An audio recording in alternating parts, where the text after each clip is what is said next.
Sarah, congratulations. Another couple of years for you. Could you just talk us through the process? And obviously it was pretty easy for you to recommit.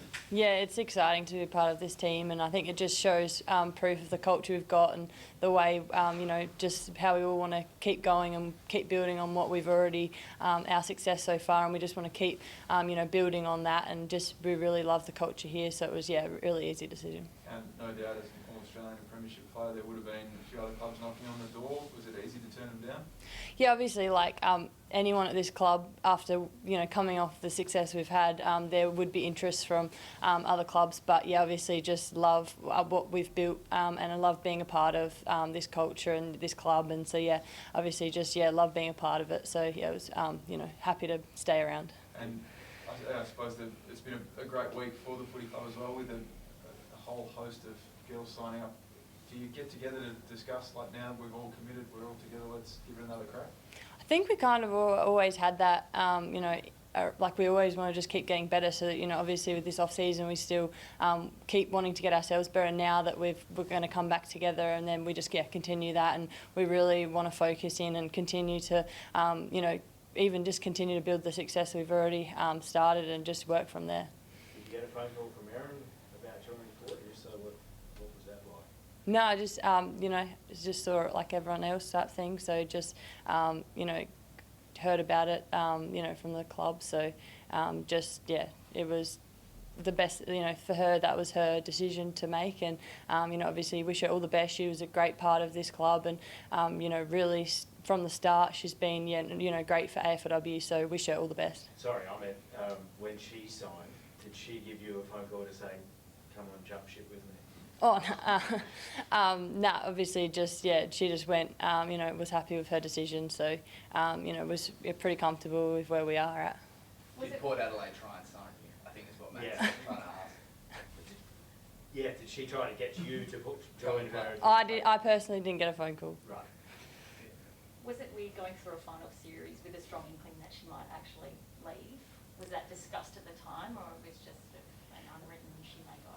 I think for us, we were so focused in the moment, and especially through the COVID situation, it was very, full on. We were trying to do everything. I think our main focus was just trying not to get COVID through finals, and that's really what we focused on. But really, it was just, focus on the now, and that's something we lived through the whole season, and we sacrificed way too much, to let anything else get in the way of that, and we really just focused on, the season that was there at the time. I know you've lost a few players, but is this a really good opportunity for the club to regroup and start, I guess, a new era, despite all the success you've had with the previous group?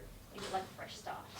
In a way, I think, obviously now there's 18 teams, so it's now the competition is full with all teams in, so it's kind of yes, we have had success in the past, but we're going to continue to drive ourselves to continue to be successful, and in a way it's sort of this is I think a new pathway. Obviously our team dynamics has changed, we've lost a few players, but so we'll regroup, and we are still quite young at the same time, so I think we do have that fresh age group coming through, that we still have that younger talent coming through, which is really exciting, and our depth of our list is great as well. What is your view on the fact that there's now another team in town with a few of your old teammates playing for it? I'm kind of excited for the showdown. I think it's going to be a great atmosphere for South Australians, and I think, like I said, with all 18 teams, it's just exciting. Now every AFL club has an AFLW team, and it's really exciting, and I think, for me it just brings excitement to have a showdown and that type of thing. Who will get the job on Aaron, do you think? You or Charles? I'm not too sure. We haven't even really... I think we'll just focus on getting back into pre-season and getting back into our training and that type of thing, and that would be something that wouldn't be decided until your usual prep for a game, I'd say. But obviously, it's going to be exciting to have a showdown. You would have grown up watching the men play showdowns. Is it going to be a pinch me moment when you run out there on your own? I think so. I'm honestly, really excited for the showdown atmosphere. And that's one thing that I was really excited about with the announcement of Port Adelaide, was that now there's another team in the same state, and for girls to get more opportunities. We have such great talent coming through in South Australia, so I'm really excited that there's more opportunities for girls coming through. When Port were signing those girls from other clubs, including your own, was there that discussion amongst yourselves to stay loyal with Adelaide? I think we all just, we're all entitled to our own decisions. So we don't go around yet, telling people what to do. I think you just allow your teammates to make their own decisions. You're entitled to, see what's out there and make the best decision for yourself. And some players, that decision was, to move on, and that's their decision. But so I think it's just important for everyone to, make their own decision and really be happy where they are. And I think it's a credit to our culture to show, that people want to stick around. What's your take on the fact that it feels like you just finished the season, now suddenly there's a season upon you straight away? Yeah, it is quite crazy, but I think for us as well, we usually have a massive off-season, so it is kind of exciting that we always want to get back together and start training. So I think, we're all pretty happy to keep going, and coming off of a win, it's still pretty exciting times. So I think we just want to get back in and get the hard work and get back into it. How quickly did you sort of get back out there after the celebrations and whatnot and start training again? Yeah, I like to have a good break. I think it's really important. Obviously, after a win as well, you want to make sure you celebrate what we've achieved. And for us, like last season was obviously with the COVID and all the protocols and everything, it was very full on. So I think we all needed a good break. But then, turn into getting ready to pre-season, ready to go again. How were the tours? You took the cup around the place. Did you have fun? Yeah, it's amazing. I actually got to take it home as well. So with Anne Hatchard, and then Brooke Tonnen was there as well, and we got to take the cup back to our old high schools and that type of thing. So it was really exciting. And for me, I got to take it back to my old primary school, high school, and my local club. So it was amazing to see all the young kids out there really excited about it. How'd they react? What sort of stories came of that? I think they just like looking at the cup and all the young kids like looking at their reflection. So it's just amazing to be able to share it, and it's the first time we've ever taken a cup out about, so it was a lot of responsibility, but it was really exciting, and it's just amazing to share what we've done. And I think for me it was kind of like a sort of an extra special moment just to reflect on what our competition has done, and 6 years in, and the impact we've made, and it's really starting to show these, like last few years we've really taken some big strides with the impact we're making out there. Where'd you keep it in your house? Like on the mantelpiece, kitchen?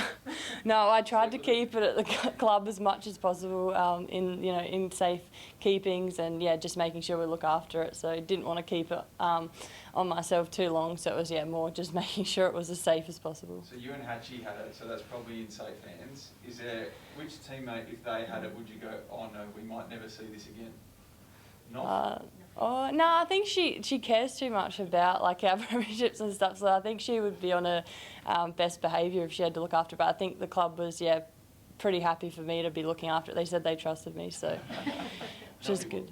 Not people are saying that a fourth premiership may mean the most with 18 teams in the competition because it's finally full and complete. How do you feel about what a fourth would mean in a full comp? Yeah, I like the way she's put that, and I think they all are special, and I think, the more you win, the more special it is, and I think that is the next thing we'll strive for. Obviously, premierships are what you play for, so even though we've had some great success, we'll continue to want to be, at the top of the competition, so definitely, we're ready to go again, and really try and put our best selves out there. Does it feel like it could be the hardest one? There was obviously challenges with COVID, but now losing Aaron, 18 teams, a short turnaround, does it feel like it might be the hardest one to win next year?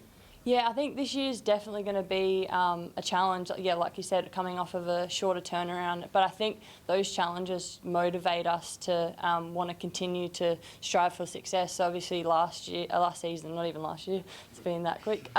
It's been that, that was just for us. I think we just used the situation through COVID and all the protocols as motivation. So I think we'll just continue to, you've got to deal with the situation you're put at hand with. So, and we'll continue to do that. It's no different.